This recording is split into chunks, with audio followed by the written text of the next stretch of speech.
mensahe sa araw na ito, sa unang Sunday ng 2024. At i-delay ko muna yung part 2 ng message natin last year, yung two Edens. Amen? At gusto kong bigyan ng part 2 itong message natin last Sunday, yung faith can move mountain. Amen? At yun na naging inspiration ko sa New Year message, ang faith na tinutukoy ni Paul sa Revelation, sa Hebrews chapter 11. Amen? At binasa natin yung Mark 11. Amen? Kaya ang message natin ngayon ay part 2 siya nung nakaraang Sunday. At binigyan ko siya ng title. Amen? Faith is... Diyan, kulay green dyan. Balik mo lang.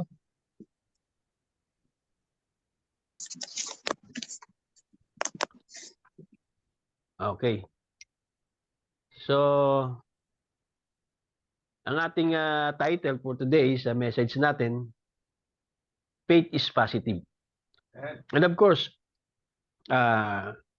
very parang basic lang yung word na positive, ano? Anybody can understand it quickly. At kahit mga bata ay madali nilang maunawaan yung word na positive.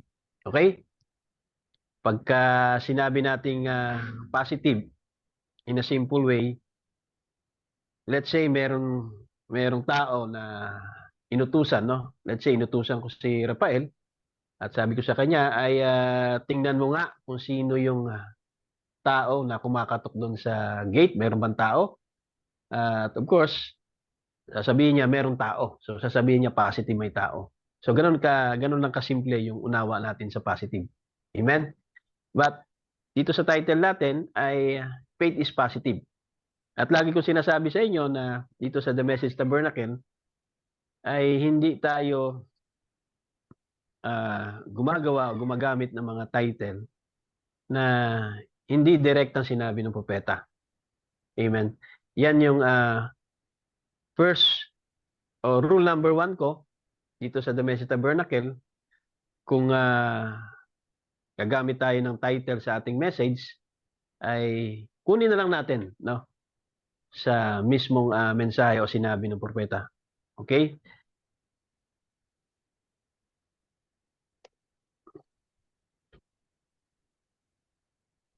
Now, ang question ko muna ay what is faith? And that's the question. What is faith? At kapag itinanong mo yan, especially sa mga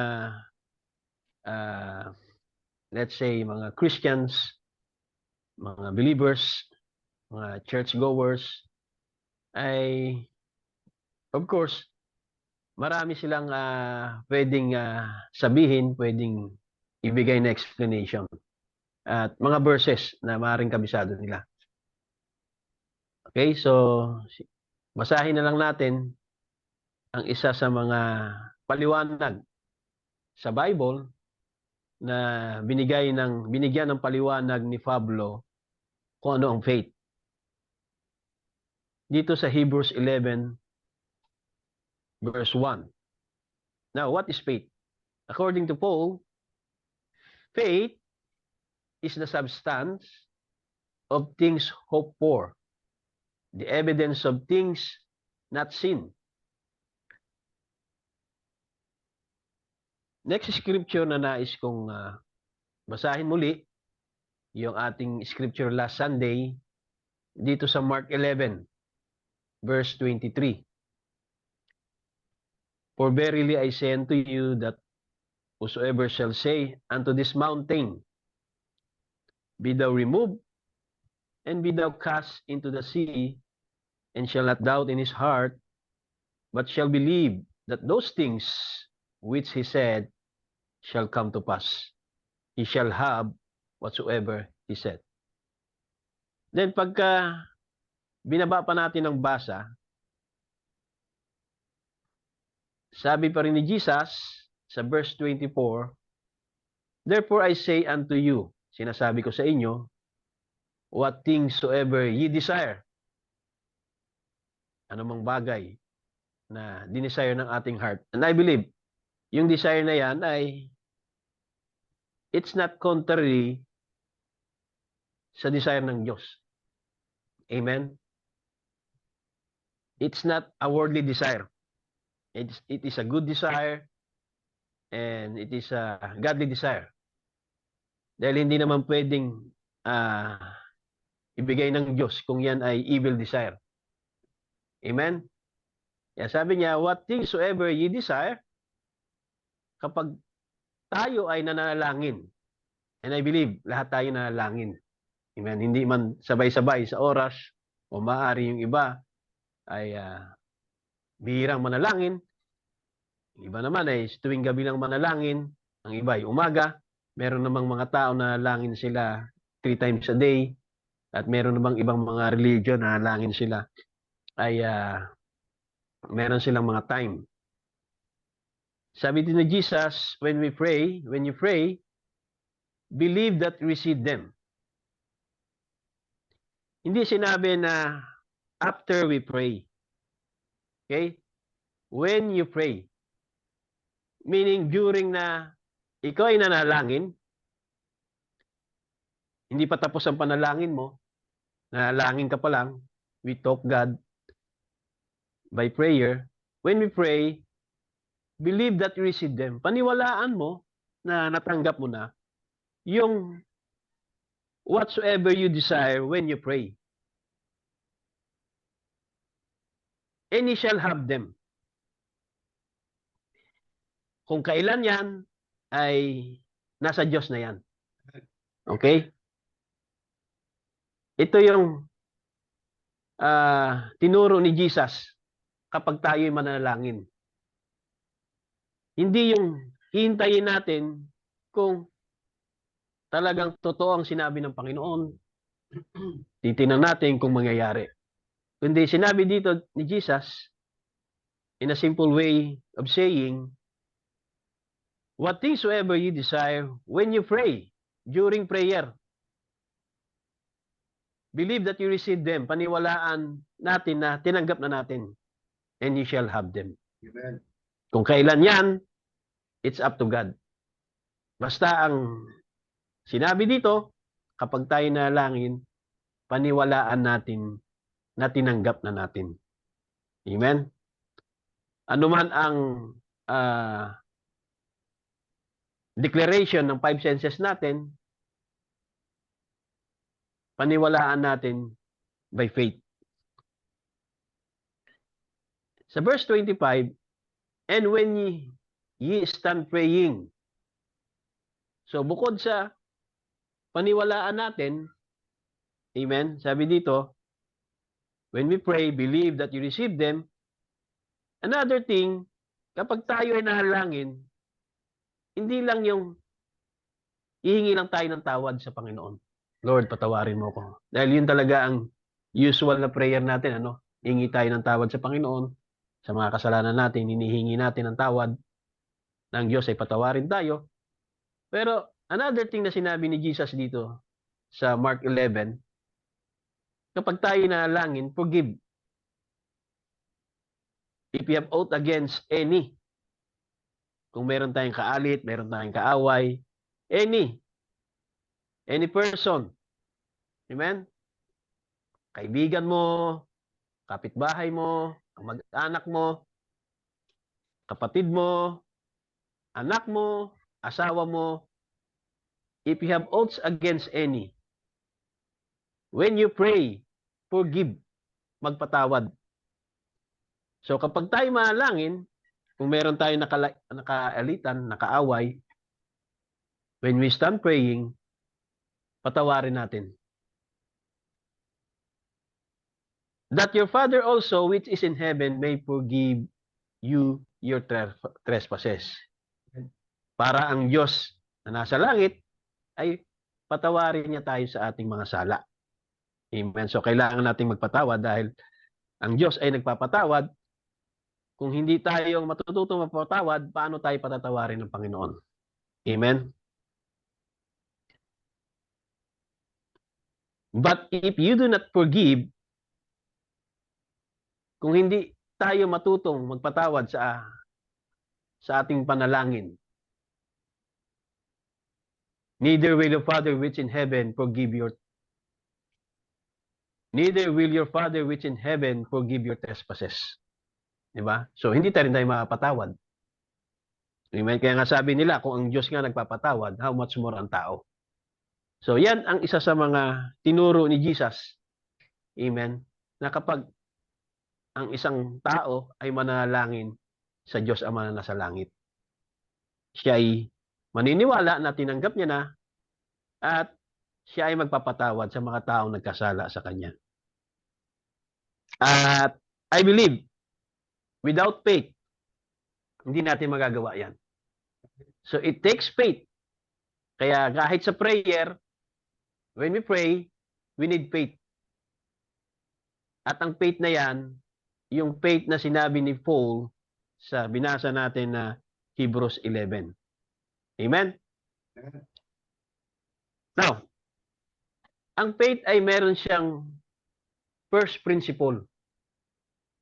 The first principle of faith. According to Brother Branham, the substance, yung binasa natin na Hebrews 11, yun ang tinutukoy niyang substance faith. The substance, not what you, most of the people just hope. Say, oh, I believe, I get well. Gaya ng sinabi na binasa natin kanina, when we pray, believe that you receive them. Maniwala ka na, tinanggap mo na. Okay? Maniwala ka na, tinanggap mo na yung healing. Hindi yung umaasa ka lang at naniniwala ka na gagaling ako. Kundi maniwala ka na tinanggap mo na yung kagalingan. Hindi yung gagaling ka pa lang. At hinihintay mo yung result sa ating katawan. Amen? Kung gumanda na ang pakiramdam ko, amen? Kaya marami mga tao ay hindi nila alam ang first principle of faith. Ang first principle of faith ay positive. Yan yung binasa natin dito sa Mark 11:24. When we pray, believe that you receive them. Hindi yung tatanggapin pa lang o hihintayin mo pa lang na dumating. Amen? Kaya 999 out of every 1,000 passes by don't know, hindi nila alam ang first principle of faith. They have hope. Ibig sabihin, umaasa. Okay? They have hope instead of faith. Faith is positive. Kaya maging positibo ka sa mga dinadalangin mo. When you pray, ano man yung desire mo sa prayer mo, ay maniwala ka na tinanggap mo na ito. Amen. And that what faith is. Faith is positive. Hindi dahil naramdaman mo, hindi dahil nakita mo na gumaganda na ang pakiramdam mo, 'di ba? Naghihilom na ang sugat, gumaganda na yung pakiramdam mo. Amen. Hindi kung ano yung diniklara ng 5 senses mo, yung feelings, yung seeing, yung hearing, yung tasting, yung smelling. Hindi yung positive na kailangan natin. Yung faith is positive ay yung sinabi sa binasa natin sa Hebrews 11, not seen. Hindi mo nakita, pero positibo ka. Nandiyan na yung healing. Hindi mo siya hihintayin pa. Kundi, when you pray, believe that you receive it. Faith is positive. May God open our hearts to this understanding. Nawa ang Diyos ay buksan ng ating puso sa kaunawaan na ito na ang pananampalataya not a myth. Ano ba sa Tagalog yan? Ay parang alamat, no? Parang ganyan. Okay? Parang yung mga gods and goddesses, 'di ba? Sa mga Greek mythology. Okay? Yan yung mga myth eh. Kaya hindi tayo naniniwala dun sa mga Greek mythology o Chinese mythology. Okay? So, faith is not a myth. Neither it is something that you just imagine. Hindi sa imagination lang. Okay?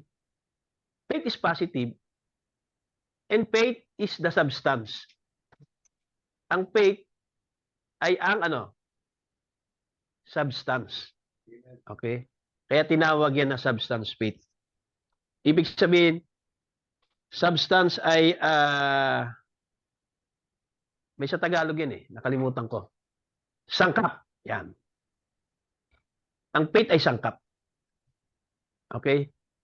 Hindi lang siya nakikita. Kaya faith is positive, pero hindi siya nakikita. Hindi katulad ng diniklara ng mata natin, positive. Brother Roger, nandyan. O paano mo nasiguradong nandyan? Nakita ng dalawang mata ko. Gaano kalayo? Ayan. 2D pa lang. Nakikita ko. Positive ako. So kung ang paningin natin ay nagdideklara ng positive, ganon din ang faith. Faith is positive pero hindi ito diniklara ng 5 senses, ng mata, ng pangamoy. Amen. Kundi diniklara ito ng ating pananampalataya. Just the same as this glass is, kung nakikita natin na merong glass dyan, kung nakikita nyo na merong mga libro dyan sa harapan nyo, ganon ka-real ang faith. Yun nga lang, hindi nakikita ng mata. Ang kailangan lang sampalatayahan mo ito na nandyan na.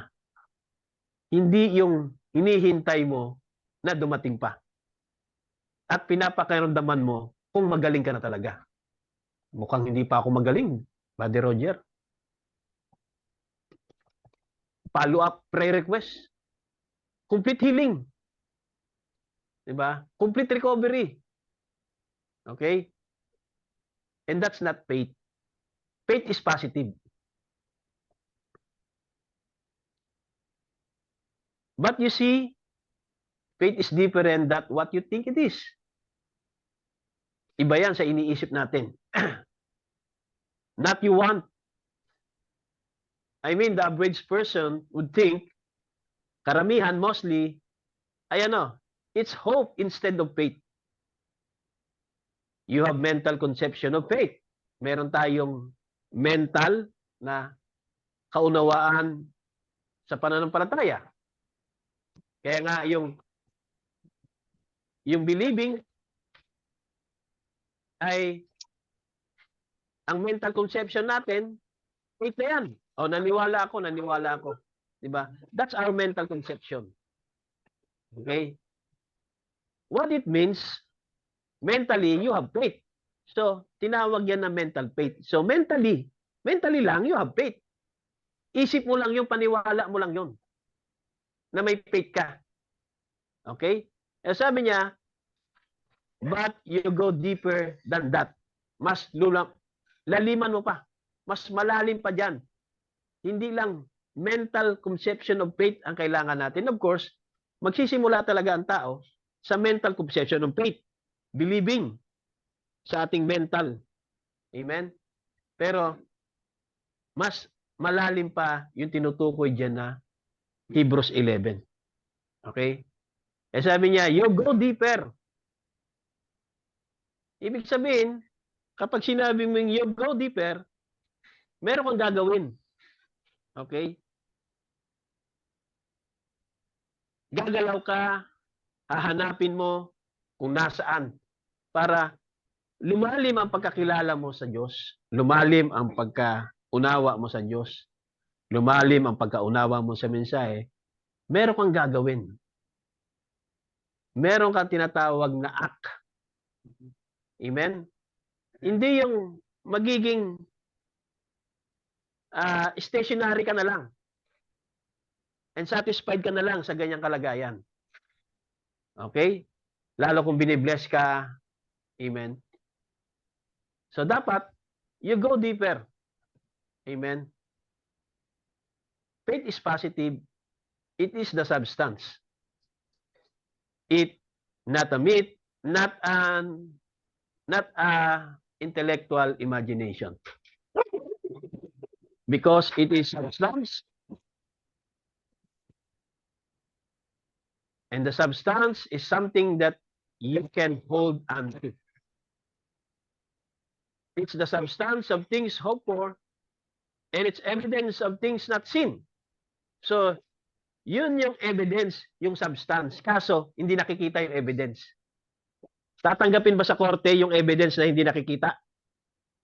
Di ba hindi? Yung substance, it's the evidence of things not seen. And that is faith. Pwede mo bang sabihin na, I am healed. Pero, papilay-pilay ka pa dahil sa sakit mo, dahil sa arthritis, osteoarthritis. Pwede mo bang sabihin sa doktor, Dok, magaling na ako. Patingin. Oh, bakit papilay-pilay ka pa? Bakit namamaga pa yung mga, di ba, yung mga sakong mo, yung mga buto mo, yung mga joints mo? Di ba? Hindi ka paniniwalaan ng doktor. Dahil ang faith is the substance. Faith is the evidence. Amen? Of things not seen. Kaya yun yung sinabi ni Jesus. When we pray, believe that you receive them.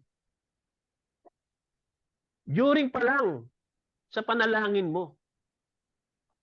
Yung mga hihingi natin sa Panginoon, especially kapag tayo ay may disease and sickness, at kapag tayo manalangin, ay dudulog tayo sa Panginoon at ang desire natin ay mapalaya sa karamdaman.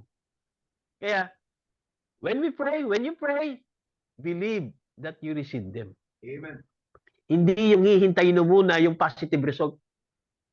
Amen. Hanggat hindi mo nararamdaman by feeling of senses, by seeing senses, ay nag-hope ka pa rin na gagaling ka.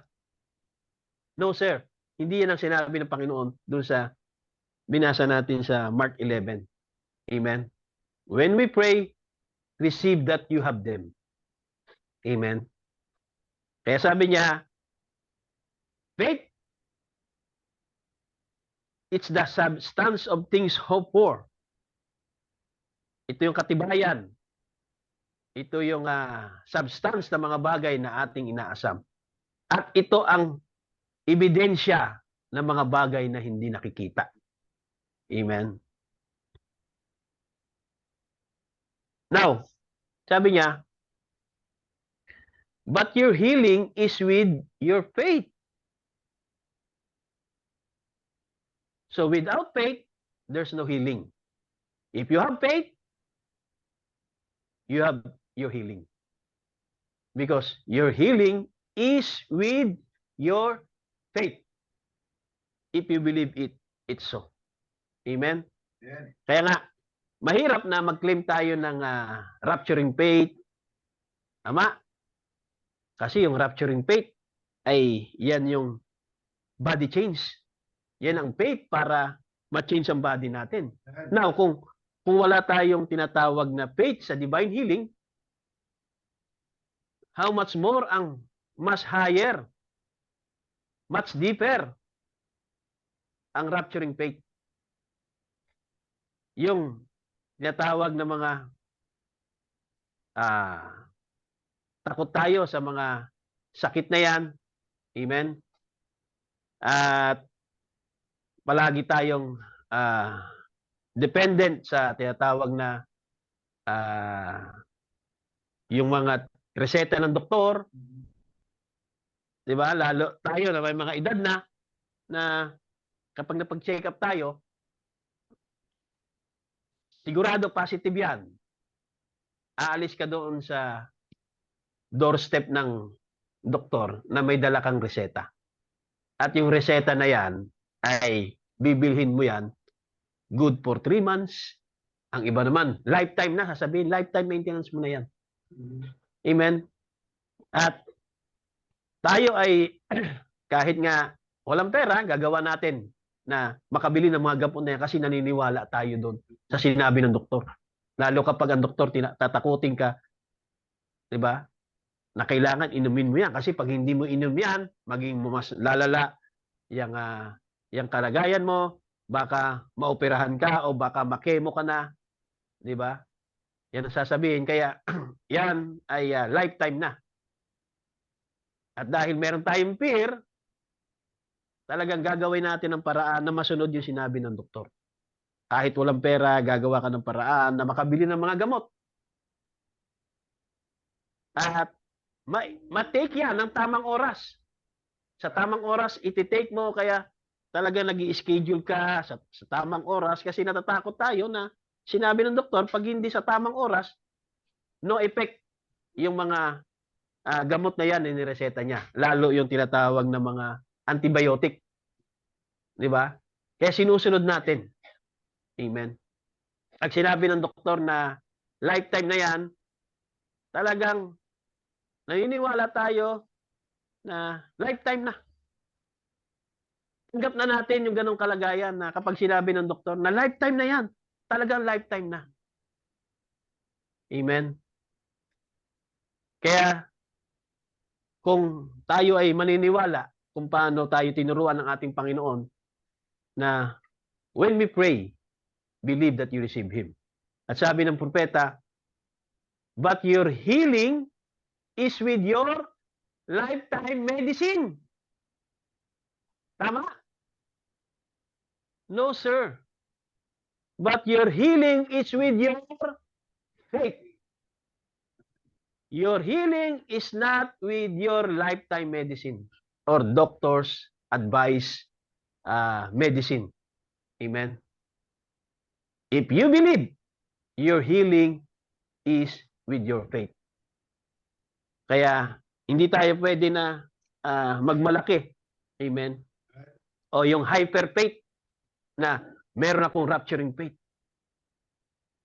Pero napapansin ko yung mga nagki-claim na meron silang rapturing faith, naiinip. Ang tagal naman mag-rapture. Bakit sila naiinip? Kasi nahihirapan na sila sa mga sakit nila eh. Nahihirapan na sila sa mga lifetime medicines na tinitake at ginagastos nila. Kaya kapag sinasabi nila na may rapturing faith ako, at the same time, sasabihin nila, kailan kaya mag-rapture? Ang tagal na. Dahil nahihirapan na ako sa katawang ito, sa mga dami ng sakit, sa mga dami ng mga gamot na iniinom ko, kaya gusto niya na mag-body change. Paano ka magkakaroon ng body change kung healing lang, wala kang faith? How much more without healing, without divine healing? Tapos, nagpipresume tayo na tayo ay may rapturing faith na. Kaya, sa araw na yon, magkakaroon ng matinding kabiguan ng mga tao, lalo ang yung mga tao na nagsasabi na kami ay message believer, kami ay mga bride, magkakaroon ng great disappointment sa araw na yan. Amen? Dahil hindi pwede na meron kang rapturing faith without divine healing faith. Amen? Kaya, sabi niya, if you believe by faith, your healing is with your faith. Without faith, amen, no healing at all. Amen? Now, ang Diyos ay hindi siya respecter of any person. Now, is God a respect of person? Question mark. Sagot niya, certainly hindi. Bakit? Dahil kung ang Diyos ay pinagaling niya ang isa, kapag merong another person na lalapit sa Kanya at hihingi sa Kanya ng kagalingan with faith, He will heal the other. Ganon din, kung may another person pa rin nalalapit sa kanya with faith, He will also heal the other. Kaya, yun ang ibig sabihin na God is not the respecter of any person. Because there is only one thing you have to do, is to appropriate that faith. And that faith is something that you know. Not something you plunder at. Hindi isang bagay na ninanakaw natin. Plunder, ninanakaw eh. Di ba? Guess at o hinuhulaan. Okay? You know, it's something happens. Now, through the ages, people has rested upon this. Yung mga man of God. Kaya nga, isa sa mga example, mga kapatid, when we talk about perfect faith, when we talk about genuine faith, ay walang iba kundi yung tinawag na father of faith dito sa Bible. Abraham. Abraham, he took God at His word, believing,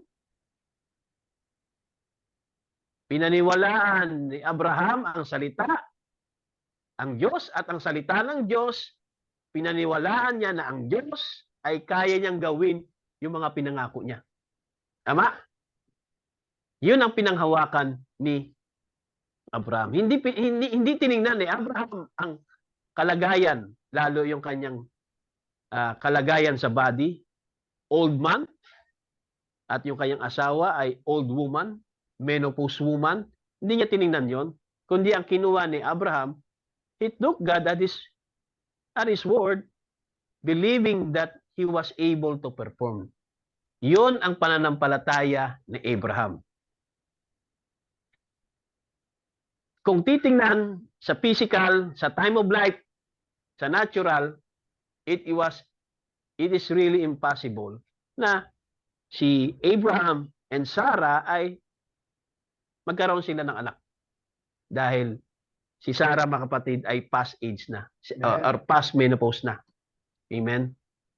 At na-dried up na ang kanyang bahay bata. At of course, wala na rin siyang tinatawag na sex drive. Wala nang desire. Amen? Pero, sabi dito, si Abraham, he took God at His word. Ibig sabihin, tinanggap niya, pinaniwalaan niya, sinampalatayahan niya, pinanghawakan niya yung promise word sa kanya ni Elohim. Sabi ni Elohim, according to the time of life, I will visit you and I will give you a son. Kaya ang ginawa ni Abraham, he believed. He believed, believing that God, He was able to perform the impossible. Tama? Kahit sino mong tanungin mong tao sa panahon ni Abraham, kahit sa panahon natin tanungin mo, isang tinatawag na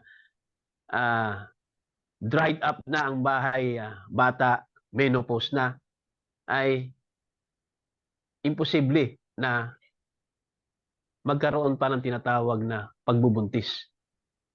So, clinically, it is impossible. Amen? At lalo na, both sila ay wala na silang tinatawag na desire. Amen? Wala na silang sex desire at all. So, he took God at His word. Yun ang ginawa ni Abraham. He took God at His word.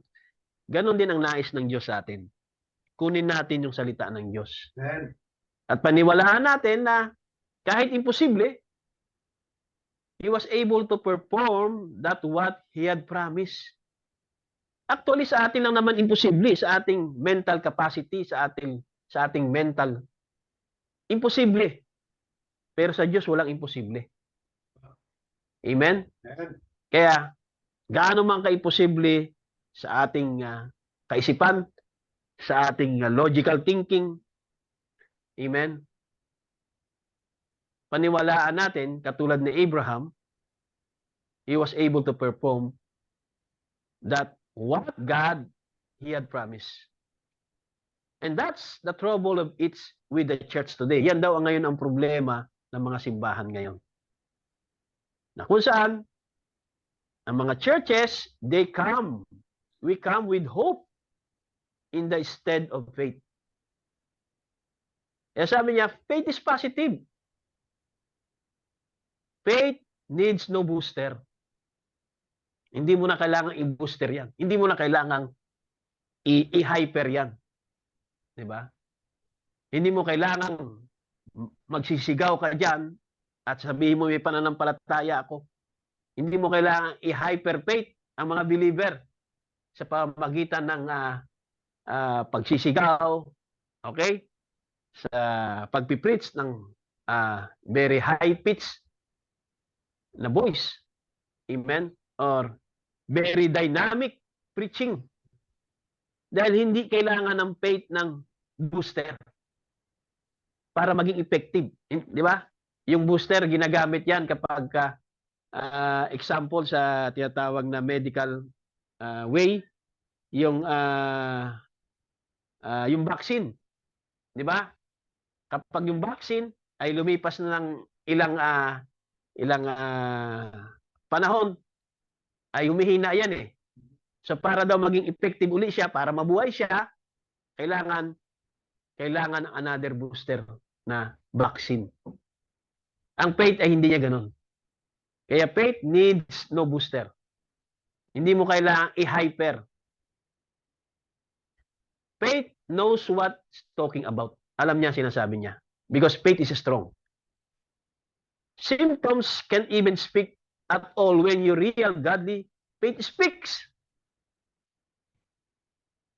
Kahit yung symptoms na meron ka, nararamdaman sa katawan mo, hindi makakasingit na magsalita.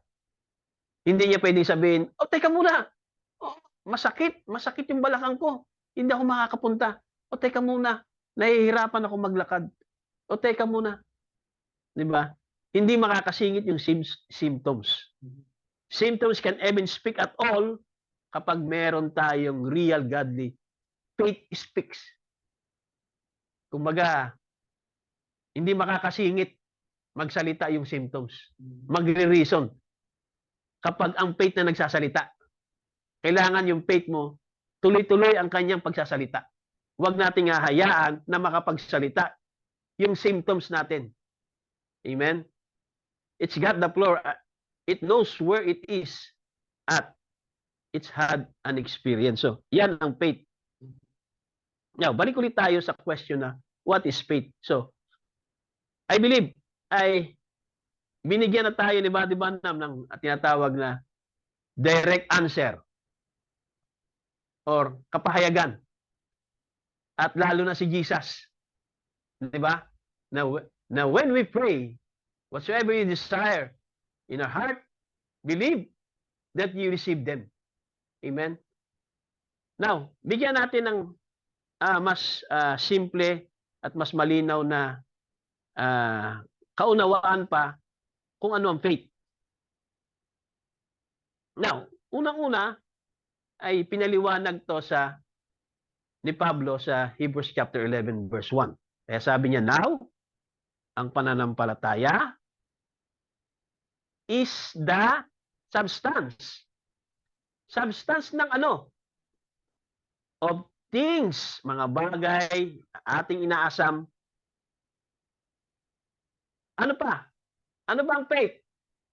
Ang faith ay ano? The evidence of things seen. Tama? Ang faith is the evidence of things not seen. Hindi po nakikita. Hindi ko pa naman nakikita hindi ko pa nararamdaman, Buddy Roger. Paano ko sasabihin na magaling na ako? Hindi ko pa nararamdaman. Hindi ko pa nakikita. Paano ko sasabihin si brother na magaling na siya? Hindi ko pa nakikita na maganda yung kanyang pangangatawan. Kasi yun ang pinagbabasehan natin. Ang payat, bagsak ang balikat, may sakit to. Positive yun. Tama? Nangangayayat. Diba? Matindi yung eye bags. Diba? Nalalaga sa buhok. Diba? Yung kulay niya ay nagde-deteriorate. Di ba? Iba yung kulay, di ba? Alam natin kapag masakit ng tao, yung kulay, at lalo pag nagmamanas ka. Kapag ang tao, pag lumolobo, nagmamanas, alam natin masakit ang tao. Sa mata pa lang, makikita natin. Oh, naninilaw. Di ba? Sa mata, makikita na natin at mag-predict, masasabi na natin na may sakit yung tao na yan. Okay? Pero ang faith ay ebidensya ng mga bagay hindi na nakikita. Meron akong isang ikukwento at ito ay totoong nangyari sa isang tao at hindi ko na babanggitin yung pangalan ng taong ito. At maaari yung iba, kilala niyo siya pero hindi ko babanggitin yung pangalan niya. Gusto ko lang ibigay itong as testimony, example, para lang natin maunawaan itong faith is the substance of things hoped for, the evidence of things not seen. Now, meron isang tao at siya ay isang pastor. At siya ay nagpastor ng mahabang panahon. Amen. Of course, habang tumatakbo ang panahon, yung pastor na ito ay nagkakaedad. At habang nagkakaedad tayo, diyan nagiging masakitin ng tao. Diyan dumarating talaga ang sakit. Amen. Kaya dumating ang time ay yung pastor na yon ay nangayayat. Pumayat siya. Kaya nga, binigyan siya ng doctor's advice or family advice or friends advice na magpa-check up. So nung nagpa-check up siya at lumabas yung result, positive, meron siyang sakit talaga. Amen? Kaya sabi ng doktor sa kanya, Pastor, meron kang sakit. Kailangan mo i-take itong mga gamot na ito. Kailangan sundin mo itong reseta kung paano, anong oras, anong araw i-take itong mga gamot na to. At binigyan siya ng mga reseta. Financially, ay kaya niyang bilhin yun eh. Amen? Pero sabi niya doon sa doktor, wala akong sakit. Pinagaling na ako ni Jesus. Sabi niya. Hindi, Pastor, may sakit ka? Ito yung mga record mo. Oo nga. Pero sabi ng Panginoon, pinagaling niya na ako. Pero ini-insist pa rin ng doktor, dahil talagang positive, may sakit siya. Because of mga medical result, laboratory result. Amen? Pero ang pastor na yon ay patuloy niya pa rin ini-insist na pinagaling na siya ng Panginoon. Kaya, hindi siya nag-take ng anumang mga medicine advice. Amen? At makita pa rin sa kanyang itsura na payat siya. At talagang physically may sakit siya. Hindi normal na sitwasyon niya. Amen? Ng isang malusog na tao kahit na old na. Amen? At patuloy niyang pininandigan lalo sa harap ng doktor na siya ay pinagaling ng ating Panginoong Hesus. At hindi siya nag-take ng anumang klase ng gamot. Amen? At hanggang ngayon, siya pa rin ay nagpapastor pa rin sa munting ministry na ibinigay sa kanya ng Diyos. Amen? Siya ngayon ay malusog na pastor na nagpapastor sa iglesia na ibinigay ng Diyos sa kanyang ministry. Amen? And I believe that is faith. Pinanghawakan niya kung ano yung pinangako ng Diyos. Katulad ni Abraham, pinanghawakan niya kung ano pinangako ng Diyos sa kanya. Kaya faith is the substance of things hoped for, the evidence of things not seen. Ang pananampalataya ay hindi iniisip na ang pinaniniwalaan mo ay katotohanan. Faith is not positive thinking. It's not even optimism. Pag sinabing optimism, yung punong-puno ka ng pag-asa at confidence. Okay? Hopefulness and confidence about the future or the successful outcome of something. So ang faith ay hindi siya positive thinking, even being an optimism person. Hindi yan faith. Faith is believing like Abraham. Tama? Faith is believing in something with no credible evidence or proof. Tama? Kasi not seen eh. Yung ebidensya mo, Brother Roger, not seen. Wala kang may papakita sa korte. Wala kang may papakita sa doktor. Wala kang may papakita sa kapitbahay mo na ebidensya. On the other side, sasabihin nila, anong magaling ka na? Eh, kita mo yung tsura mo. Para kang tinipos. Tapos sasabihin mo, magaling ka na. Kaya sabi ng pastor na yon, sabi nga ng Panginoon, magaling na ako eh. Hindi, pastor, may sakit ka talaga. Kailangan mong i-take itong mga reseta na to. So faith is believing in something with no credible evidence or proof on which to base the belief. Hindi siya belief. Amen? Ang pananampalataya ay paniniwala sa isang bagay na walang kapanipiniwalang ebidensya o patunay kung saan pagbabatayan ng paniniwala. Faith is trusting God. Yun ang ginawa ni Abraham. Abraham trust God. Faith is trusting God that God will do what He said because of who He is. Ibig sabihin, kilala mo ang Diyos. Kaya kahit sa tingin ng ating intellectual mind ay very impossible, pero dahil kilala mo si Elohim, kilala mo ang Diyos, God in heaven, God the creator of heaven and things, heaven and earth. So, faith is trusting God that God will do what He said because of He is God.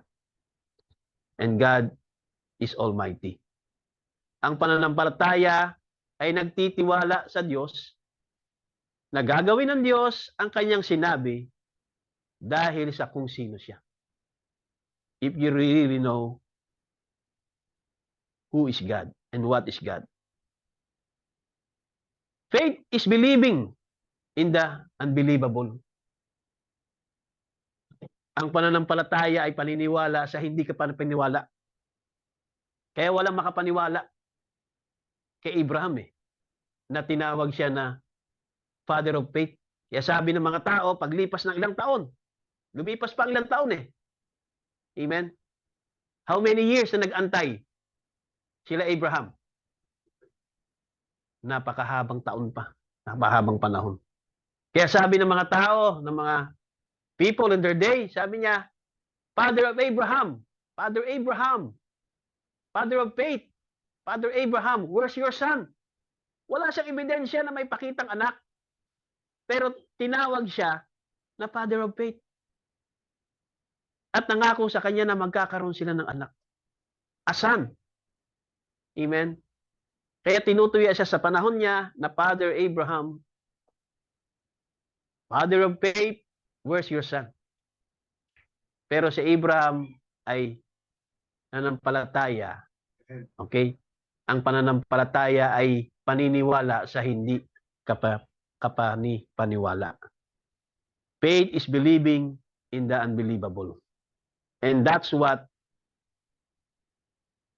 sa sinabi ni Jesus sa Mark 11:23. Imposible, di ba? Dahil there is no evident proof, there is no historical record, even today, na merong isang tao na kung saan ay sinabi niya sa bundok na malipat ka at mapunta ka doon sa dagat. Meron bang nangyaring ganyan? Meron ba tayong evident proof? Meron tayong fact? Kasi kung wala kang fact, wala kang 100% fact, evident proof, hindi tayo paniniwalaan dahil it is impossible sa ating mind. Imposible yan. Okay? Yung binigay ko na isang patotoo na merong tao na na ilipat niya yung bundok, tinastas niya kasi yun. At grabe kasi, insane oath daw yun. Sabi niya, insane oath dahil sa kanyang grabing grievances sa pagdadalamhati, namatay ang kanyang asawa dahil sa bundok. 'Di ba? Nakaharang kasi yung bundok. Hindi niya madala sa ospital agad-agad para mapagamot yung asawa niya.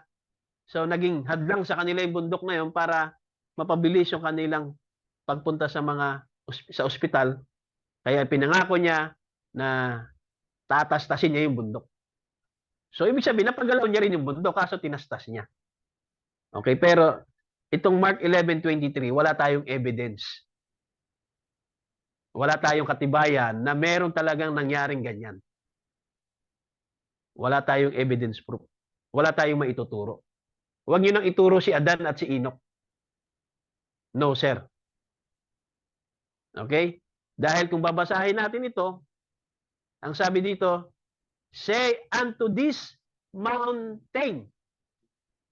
Si Jesus, nasaan siya nung sinabi niya yan? At ano yung this mountain na tinutukoy niya? Ang tinuturo ni Jesus na this mountain, unto this, sa bundok na ito, ay ano? Mount Olive. Yung Mount Olive ang tinutukoy niya. Hindi any other mountain around the globe. Yung bundok na Mount Olive ang tinutukoy niya. Hindi lahat ng bundok. Na kung ano lang ang maisipan mo, o sige, sa akin yung bundok ng Mayon. Bulkan yun. Hindi lang ordinary na bundok yun, bulkan yun. Active volcano yun. Di ba? Pwede mo bang sabihin na ilipat yung volcano? Sino dito mangangahas na patutunayan niya na kaya niyang ilipat ang Mount Mayon? Ililipat niya sa Antipolo. Amen. Active volcano yun. Pag ginalaw mo yun, anong mayayari? Volcano kasi yun. Pero mountain din yun. Tama? So, imposible ba na mangyari yun? Imposible? Sa Diyos walang imposible. Kung meron kang faith. Kaya yung Mount Olive ay kung may pananampalataya ka, amen, at hindi ka magkakaroon ng pag-aalilangan sa puso mo, sabihin mo sa bundok na yan, yung Mount Olive, be thou removed and be cast into the sea and shall not doubt in his heart. And I believe with all my heart, naniniwala ako dyan. It could happen. It would happen. Amen. Pero, kung pupunta tayo dun sa Mount Olive, nasaan ba yung Mount Olive? Nasaan ang Mount Olive? Nasaan? Nasa Israel. Tama? Nandun pa ba o nasa dagat na yung Mount Olive? Nandun pa rin. Meaning kahit si Jesus, hindi niya ginawa. At ang kausap ni Jesus ay yung mga alagad niya. Ang gustong ipakita ng Diyos doon na magkaroon ng pananampalataya doon sa mga bagay na unbelievable. Kaya I believe kung may mga nakarinig doon na walang pananampalataya, sasabihin nila, unbelievable yan. Pero mo, itong Mount Olive, ililipat sa dagat. Hindi talaga maniniwala. Amen. At wala naman tayong mabasa na yung mga alagad niya ay lahat naniwala. Di ba? Wala tayong mabasa eh. Walang record na nung sinabi ni Jesus, naniwala yung mga alagad.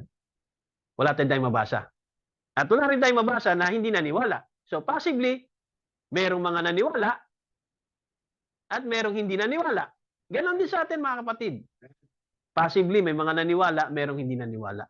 Ganon din sa message. Sa anti-message believer, may mga naniniwala, pero may mga hindi rin naniniwala. So, hindi lahat ng sinabi ng propeta ay may mga message believer na hindi lahat ay pinaniniwalaan nila, no, sir? May mga bagay na sinabi ng propeta na hindi rin nila pinaniniwalaan. Dahil ang mas higit nilang pinaniniwalaan kung ano yung sinabi ng pastor. Dahil ang pastor ay head sheep. Kahit hindi sinabi ng propeta. Basta sinabi ng pastor ko, pinaniniwalaan nila. Pero kapag sinabi ng propeta, hindi nila mapaniwalaan dahil hindi nila kayang unawain o i-process sa kanilang intellectual mind. At nangyayari sa atin yan. Maging sa akin, mga kapatid, may mga sinabi ang propeta na binibigyan ko pa ng tinatawag na private interpretation eh. Kasi hindi ko siya ma-process sa aking critical thinking. Mamaya. At punta tayo dito sa picture na to. Okay? I believe sa mga tinatawag ng mga dog lover ay na-appreciate nila ito. At wini-wish nila na sana totoo, tama? Yung mga hayop, yung mga pets natin na kung saan ay namatay na, ay how we wish na kapag sila ay namatay, ay sabi diyan, for our all dear departed pets, mga namatay, ay they have crossed the rainbow bridge. Narinig ko yan eh. Yung rainbow bridge na yan, na kapag namatay ang aso o yung pusa na mga alaga natin, doon sila tatakbo. Kaya sabi na, run free. Run free. At hindi ako naniniwala dyan. Hindi ako naniniwala dyan, no? Sa rainbow bridge na yan. Nung hindi pa ako dog lover. Amen? Pero, nung ako ay isa ng dog lover, pet lover, ay how I wish na sana totoo. Sa mga dog lover, they wish na sana totoo na kapag ang hayop namatay, lalo yung mga aso na mga mahal natin ng mga aso pag namatay, sana meron silang lugar na inilaan ng Diyos para doon nila ipagpatuloy yung buhay nila. Lalo yung mga neglected dogs, abused dogs. Amen? Namatay sa sakit, namatay sa gutom, pinabayaan. Amen? Sana doon nila maranasan ang tinatawag na buhay bilang mga nilikhang animals ng Diyos. Dahil sabi ng prophet, God in His animals. So, nung naging dog lover na ako, isa na rin ako sa nagwi-wish. Dati hindi ako naniniwala. Yang rainbow bridge na yan, nagko-cross-cross. Kasi nga, walang kaluluwang aso eh. Walang kaluluwang pusa. So, parang pag namatay sila, wala lang. Yan ang unawa ko. Amen? Kaya sabi ko, yan ay inspiration lang. Yan lang ay wish ng isang mga tao na grabe ang pagmamahal nila sa kanilang mga pets. Kaya ako din ay may ganyan na ring kaunawaan. How I wish na sana totoo na meron talagang rainbow bridge. Dahil sa aking mental capacity ay hindi ako naniniwala. Amen? At meron pang isang isang tinatawag na hindi ko alam kung tula to, no? Okay, basahin na lang natin. Just this side of heaven is a place called Rainbow Bridge. I think ito ay inspiration lang ng writer, no? Ito ay inspiration niya, maaring ang writer na to ay he was a very animal lover. Sabi niya, just this side of heaven in a place called Rainbow Bridge. So sa langit daw, merong side doon, merong lugar doon na kung saan ay tinawag na Rainbow Bridge. When an animal dies that has been especially close to someone else, that pet goes to the Rainbow Bridge. Yan yung inspiration niya. There are meadows and hills for all our special friends so they can run and play together. How we wish na sana totoo itong sinasabi ng tao na nagsulat na ito. Dahil meron siyang inspiration. There's a plenty of food. Ama, maraming mga aso, wala makain. Marami ako nasaksihang aso namatay sa sobrang gutom. Walang nagpapakain, walang nagkikare. Amen? Namatay talaga. Literally. Talagang nakita ko yung suffering ng isang aso na yun one time na ni-rescue ko. Amen. There's a plenty of food, water, and sunshine. And our friends are warm and comfortable. All the animals who had been ill and old are restored to health and vigor. Ano ba yan? Vigor o vigor? Vigor. Oh, vigor. Those who were hurt or are made whole and strong again, just as we remember them in our dreams of days and times gone by. The animals are happy and content, except for one small thing. Ano daw yon? Masasaya daw sila doon. Doon sa just this side of heaven is a little place, Rainbow Bridge. Doon sa Rainbow Bridge, masasaya daw. Okay? Pero merong isang bagay sila, mga kapatid. The animals are happy and content, except for one small thing. They each miss someone very special to them. Nami-miss daw nila yung special sa kanila. Yung kanilang mga far parents. Diba? Yung kanilang mga amo, yung kanilang mga owner. Who was be left behind. They all run and play together, but the day comes when suddenly Stepson looks into the distance. His bright eyes are intent. His eager body quivers. Suddenly, he begins to run from the group, flying over the green grass. His legs carrying him faster and faster.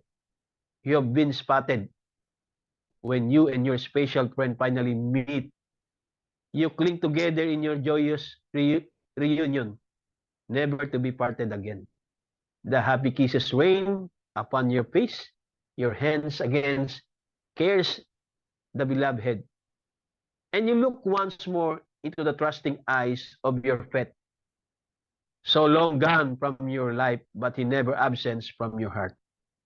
Then you cross Rainbow Bridge together. So, we wish na itong inspiration as a dog lover or a pet lover ay we wish na ito ay sana totoo. Di ba? Pero, a part of my mind ay ever since hindi ako naniniwala na merong mga hayop sa langit. Talagang yan yung matigas kong paniwala na hindi ako naniniwala na may mga animal sa langit. Kasi ang paniwala ko, ang heaven ay para lang sa mga nilalang na may mga kaluluwa. Okay? Pero one day ay naiba na yung aking belief pagdating dyan about animals in heaven. Tingnan natin ang sinabi ng propeta. Now I've told somebody this and they said, an animal being in heaven? Si Buddy Branham, nung sinabi niya yan, na absolutely, there's animals in heaven, kinriticize siya. At ang mga nag-criticize sa kanya ay mga Christians also. Christian businessman. Sabi niya, maganda na sana yung testimony ni Buddy Branham, pero nung sinabi niya na may mga animals sa heaven, kaya kinriticize siya dyan. Sasamahan ba natin sila sa pagiging critics? Amen? Na hindi tayo naniniwala na merong animal being in heaven? Sasamahan ba natin sila? Na kahit na sinabi ng propeta Absolutely, there's animals in heaven. Sasabihin natin, it's unbelievable. It's impossible. Dahil ang heaven ay for the souls only. Amen. Ang mga animals ay walang kaluluwa. Kaya nga, faith is believing the unbelievable. Faith is trusting God. At meron akong faith kay Buddy Branham. Sa sinabi ng Buddy Branham, na absolutely there's an animals, I believe with all my heart. Kaya sabi niya, absolutely there's animals in heaven. I want to ask you something. Knock the criticism out right quick. Tell me what happened to that horses and chariots that came down and got Elijah and went up in heaven. On heaven. Where's that horses and that Jesus come in riding with his vesture dripped in blood? Revelation chapter 19. Riding in a white charger. Where's that wolf and lamb going to feed together and the lion eats straw like the bullock? Where's that coming from? Saan yan? Saan magagaling yan? Dahil kung sabihin natin sa millennium, yes, sa millennium, mangyayari yan na yung wolf and lamb going to feed together and the lion eats straw like the bullock. Pero, where's that coming from?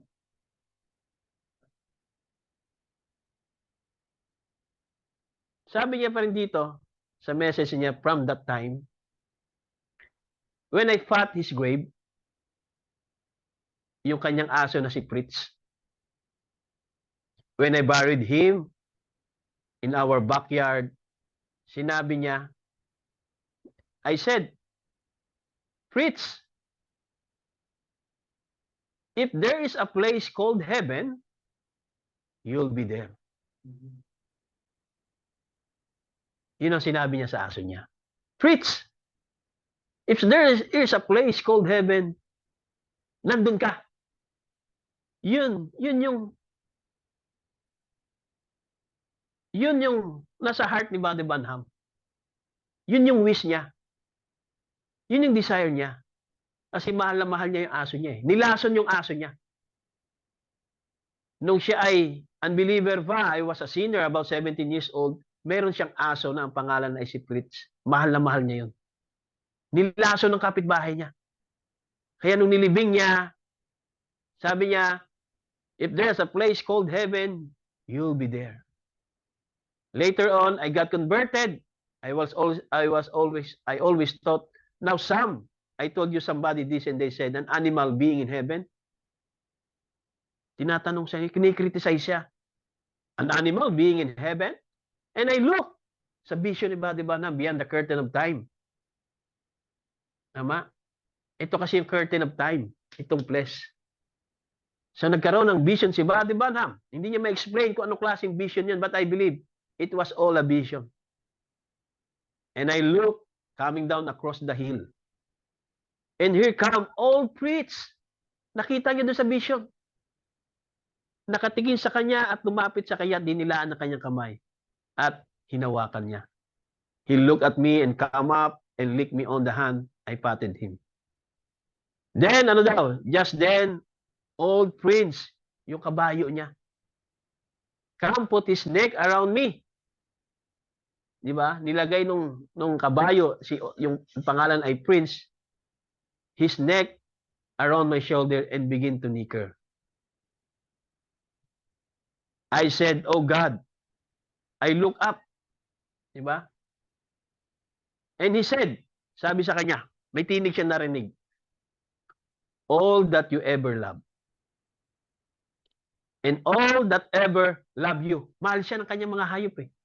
Ng kanyang alaga, mahal siya ng kanyang aso na si Fritz, mahal din siya ng kanyang kabayo na si Prince. All that ever love you. Mahal niya rin yung kanyang aso na si Fritz, mahal niya rin ang kanyang kabayo na si Prince. All that you ever love you. And all that ever love you is gathered here. Saan kaya yan? Tingnan natin. Oh, when I patted his grave, I said, Fritz, if there's a heaven for dogs, kung. Hindi pa sigurado si Padre Banam eh. Kaya nga, if. Sabihin, how I wish, how he wish. Ganon din ako. Ganon din yung mga ibang mga pet lover yung gumawa nung letter na yon ng Rainbow Bridge. Fritz, if there's a heaven for dogs, you'll be there. Nandun ka. And I remember my little horse, Prince. And when I look coming down across the hill, vision ni Padre Banam, and here did come old Fritz. And I can see that come now. He went up and licked me on the hand like that. Here come old Prince, nickered. Diba? Ano ba yung nickered? Yeah, ganun yata, no? Someone said, there's no animals in heaven. Yan yung mga criticizer. At isa ako dati dyan. Now, that's just all you know about the Bible. Where is them horses that came down and took Elijah up? Where's that horse, that son of God, come and riding a white charger, deep in the blood? Where's the wolf and lamb going to feed together, and the ox and the lion eat straw together? Saan galing? Where's that going be at? Okay? So, saan manggagaling yung mga tinatawag doon sa sinabi sa millennium na yung wolf and lamb going to feed together, and the ox and the lion eat straw together? Saan magagaling?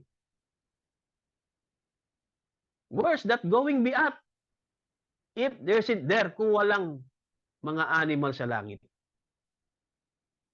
Sure. There. Nandun sila. Bakit? God loses nothing. Certainly, they'll be there.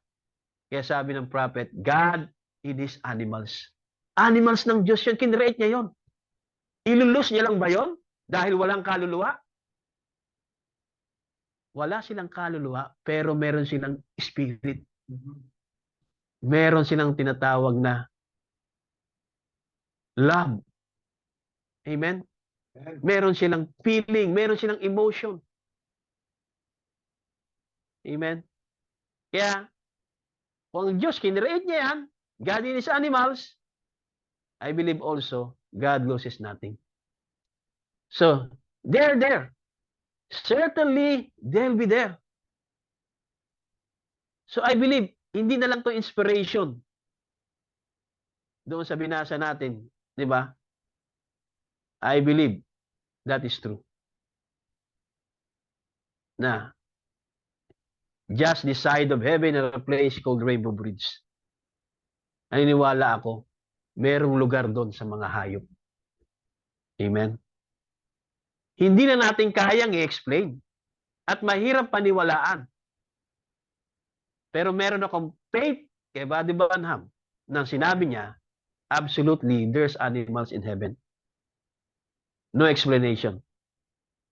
Amen? And then, I noticed, and he licked me on the hand, yung aso. And I said, sinabi ni Padre Banham, kapag ako'y nawala, if I'm gone, if this is paradise, so nasaan? Nasaan? Nasaan yung aso niya, yung kabayo niya? If I'm gone, kung ito ang paraiso, where I'm waiting in the glory, habang naghahantay siya, kaya sabi niya, I want to see the Lord Jesus. And that boy said, but you can see him now. He's higher. Somebody, he will come back. So, ibig sabihin, ang heaven, ay, hindi mo kayang i-contain. Hindi natin kayang i-process o i-explain ang ating kaisipan. Hindi natin pwedeng ikulong. Diba?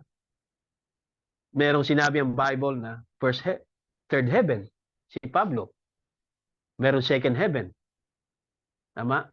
Merong first heaven, ang sky, second heaven, ang universe, may third heaven. At third heaven, ay hindi mo rin pwedeng kulungin lang. Hindi natin kayang i-contain yan ng ating isip. Amen? But I believe, nandun yung paradise. Amen? Kaya sabi niya, if I'm gone, if this is paradise, where I'm waiting in glory, I want to see the Lord Jesus Christ. Meron pang higher. Di ba? Now, bilang pagkatapos mga kapatid, balik tayo uli sa tinatawag na faith at yung divine healing faith. Okay? Sabi dito sa paragraph 45, testimony na ba, di ba namin ito? Para lalo nating maunawaan, tinatawag itong faith is the substance. Going in that night, there was a little girl came out. So merong little girl. Di ba? You that read the story, you, Brother Gordon, never wrote it in details. Hindi na i-detalye ni Brother Gordon itong story ng little girl. So, si Brother Banham ang magdidetalye ngayon.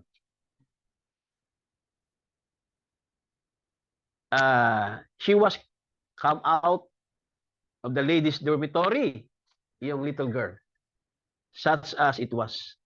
And as we started out walking this way, and those soldiers, and that little girl, when he stepped out, nung lumabas yung little girl from ladies' dormitory, she had one leg was about that much shorter than the other. Nakuha nyo kung ano yung condition ng little girl? Amen, na nanggaling sa loob ng ladies' dormitory. She had one leg was about that much shorter than the other. Okay? Mas maiksi yung isa doon sa isang paa niya. So, ibig sabihin, hindi siya nakakalakad normally. Okay? And then, parang si Buddy Dexter, Ate Roger, no? Hindi pantay yung paa niya. And then, she had a big belt around her and brace that went down. So, meron siyang big belt na nakatali doon sa kanyang waist. Ginawa lang, homemade lang. And she had 2 scratches. Scratches yung saklay. So, naglalakad yung bata, gumagamit siya ng 2 saklay, tapos meron siyang big belt na naka-brace. Baba. She had a strap in the end of her too. Meron pang strap. Run over her shoulder. So, kung i-imagine natin, walang tao siguro na hindi maaawa doon sa kalagayan ng bata. Biro mo, nakasaklay na, tapos may mga naka-strap pa, may mga big belt waist pa, na naglalakad siya sa sarili niyang kakayanan. Diba? When she started to walk, she had put her braces out or crutches out, then take her little shoulder and pick the little leg up and set it out like that. Then make her step. So she seen me. Nakita niya si Buddy Banham kasi lumabas yung little girl. Hindi niya analintana yung kalagayan niya, basta gusto niyang makita si Buddy Banham. Hindi naman siya tinawag ni Buddy Banham. Hindi niya alam na merong little girl doon sa ladies' dormitory.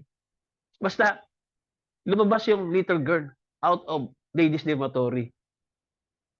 At nakita ni Buddy Banham yung nakakaawang kalagayan ng bata. So, she seen me. Nakita ako ng little girl. Kaya sabi niya, gusto ko yung mga bata, I like kids. And I get on the street with some of the old pennies money and buy a big bunch of candy. Ganon si Buddy Banham. Talagang mahal niya yung mga bata.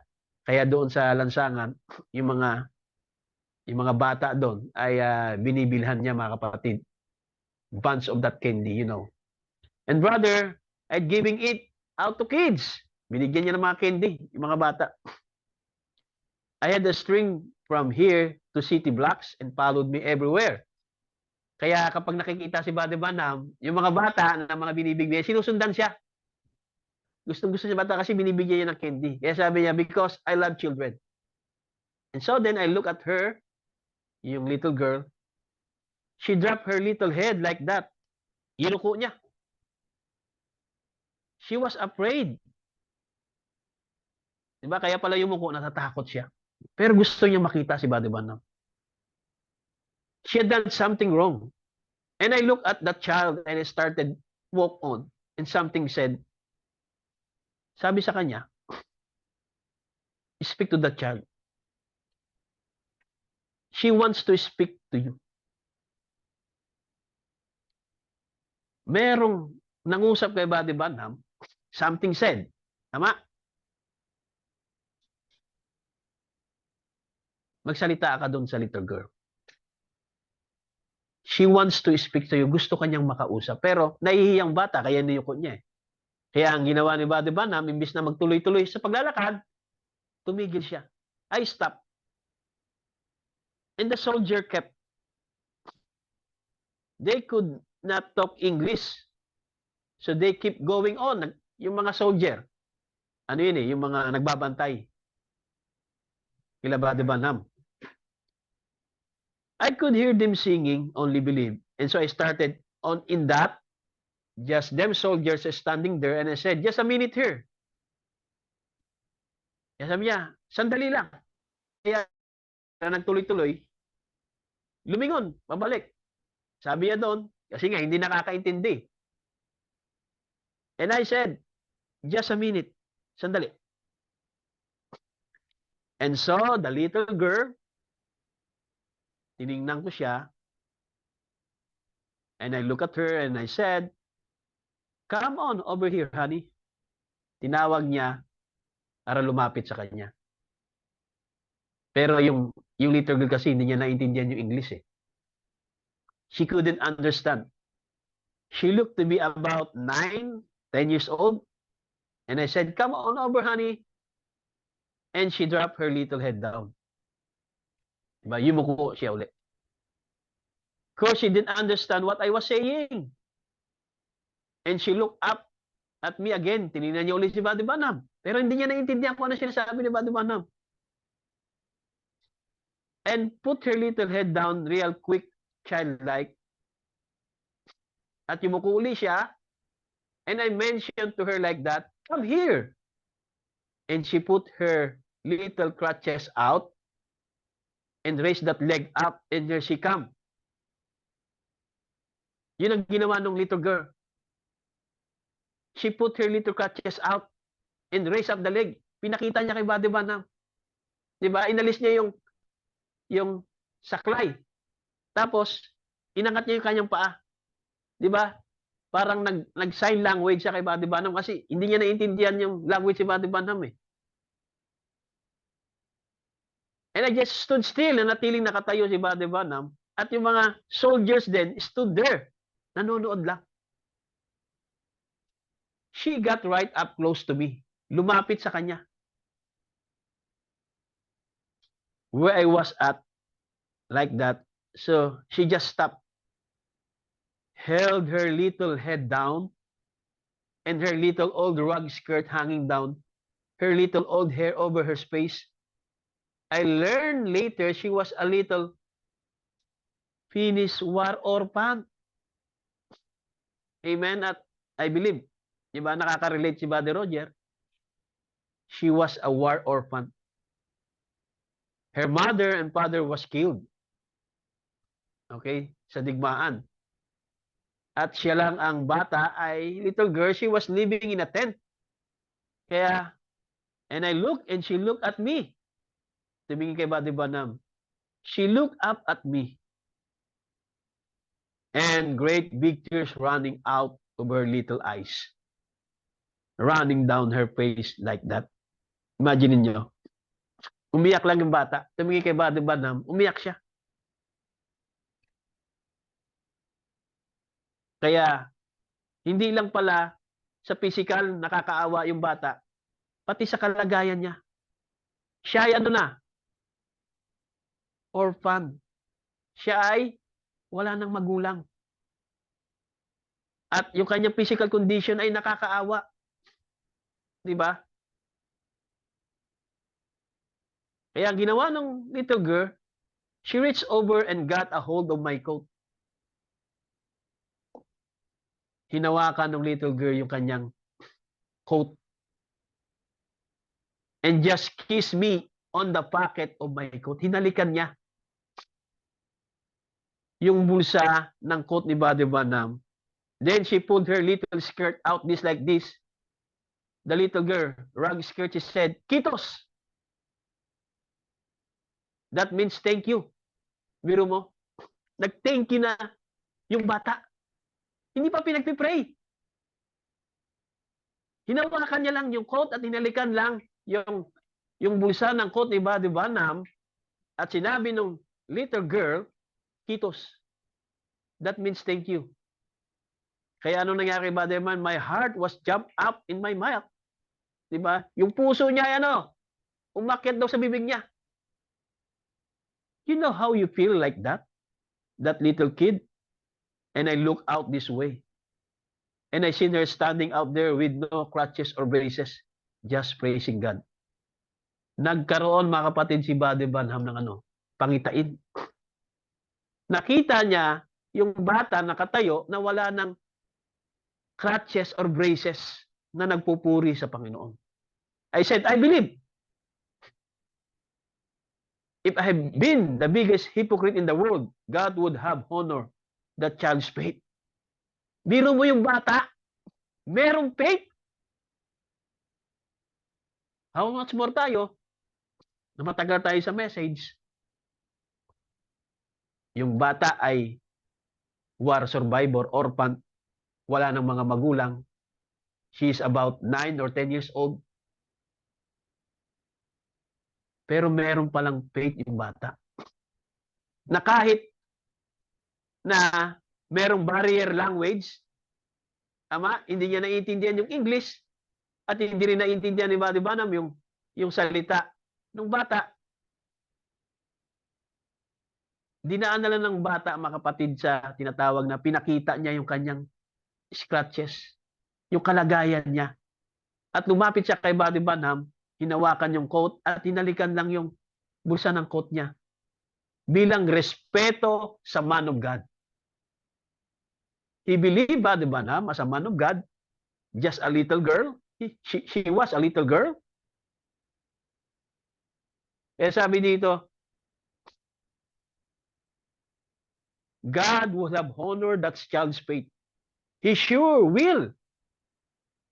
He would have honored it. And I said, sweetheart, oh, how can I tell you? Kasi nga, hindi naman siya maintindihan ng bata eh. Pero sinabi pa rin ni Brother Branham, kahit alam niya hindi maintindihan. Sweetheart, oh, paano ko sasabihin sa ito? You are healed, honey. God has made you well. Sabi ng bata, Jesus. She said, Kitos Jesus. Sa English, thank you, Jesus. I said, make you. I could not know the other words. You said, make you well. Kitos Jesus makes you well. She could not understand. Diba? Kahit hindi niya naiintindihan, mga kapatid, yung lengguwahe ni Brother Branham, yung sinasabi ni Brother Branham, naniniwala siya kay Jesus. Amen. Naniniwala siya sa propeta ng Diyos. Amen. Kaya anong nangyari sa bata?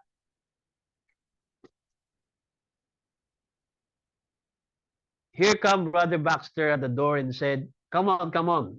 And I thought, well, God will let her know sometime. So I just went on in. She'd be all right. So I went on in and we had a great prayer line. You saw it, the picture in the book of them, big piles of crutches and things, just piling around me like that. Just as soon as that, what happened that night? Anong nangyari?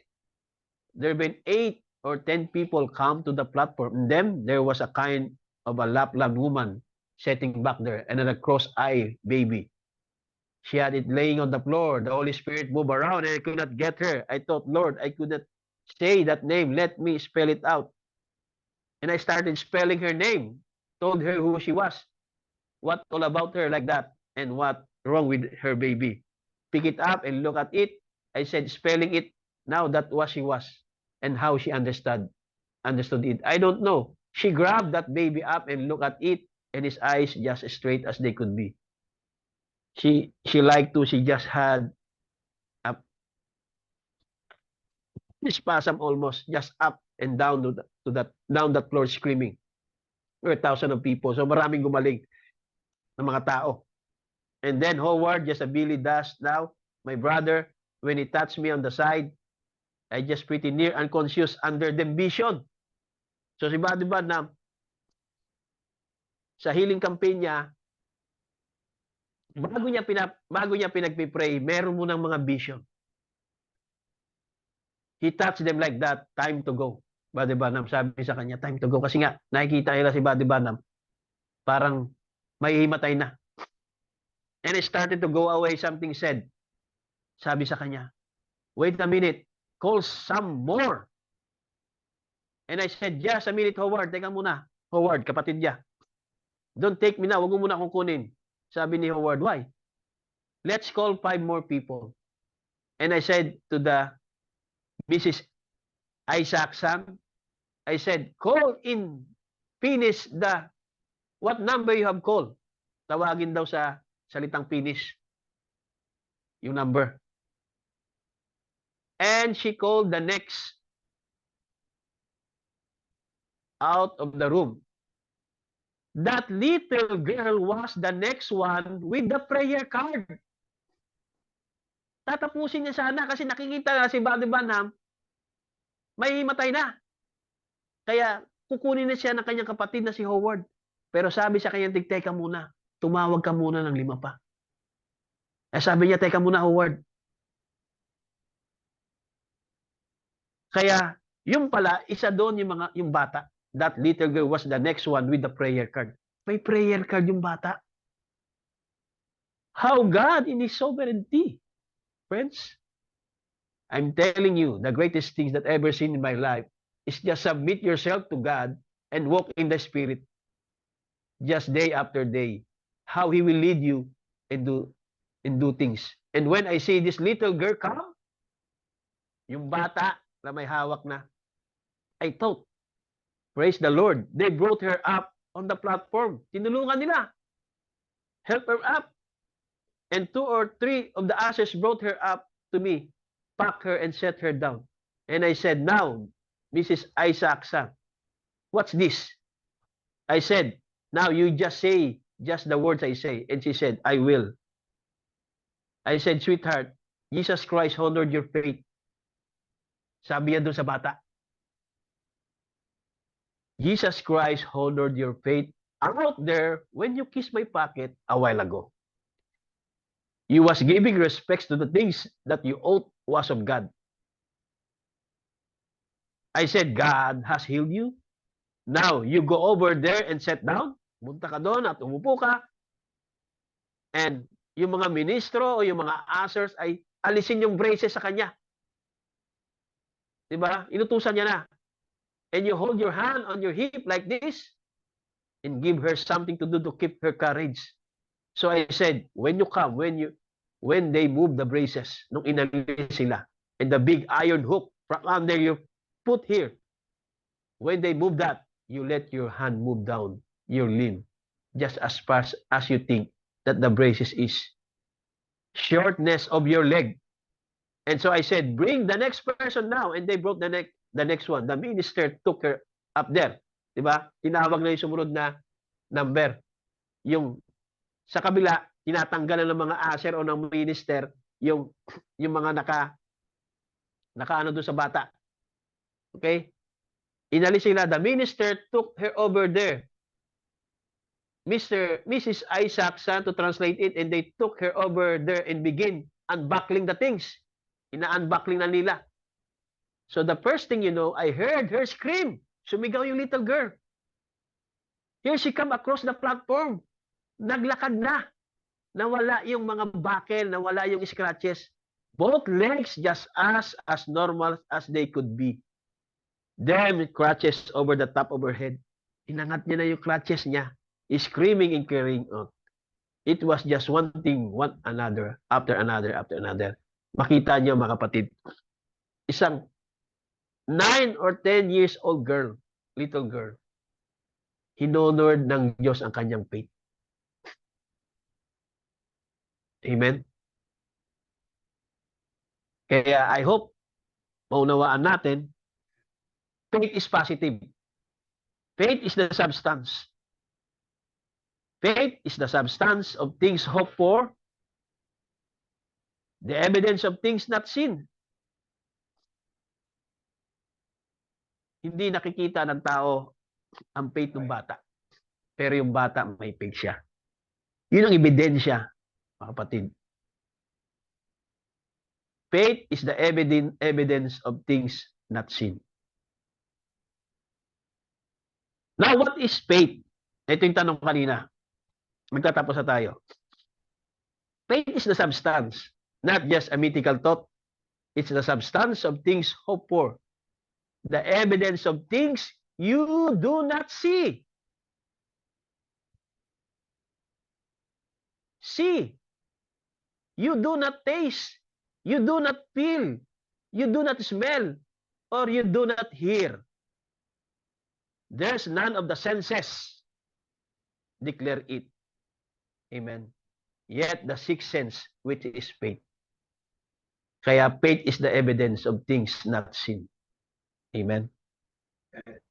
God bless you all. I hope naunawaan natin yung faith is positive. Amen. At siguro, mag-closing prayer na muna ako bago ko ibalik kay Brother Felix dahil hindi tayo